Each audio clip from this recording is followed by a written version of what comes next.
אם במהלך הורדת הדוחות מופיעה הודעת שגיאה, פרטי כניסה שגויים.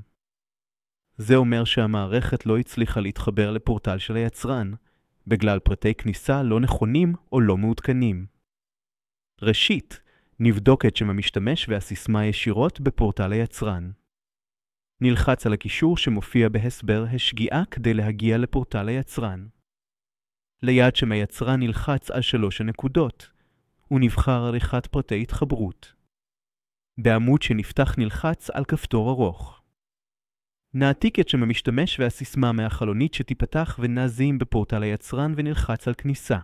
לאחר שווידאנו שהפרטים נכונים או שהתקנו אותם במידת הצורך נחזור למערכת. וכעת נקליד את פרטי ההתחברות המעודכנים ואז נלחץ על שמור.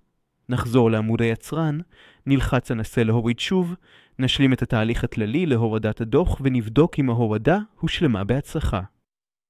וזה הכל. עדכנו את פרטי ההתחברות, והמערכת יכולה להוריד את הדוחות בלי בעיה.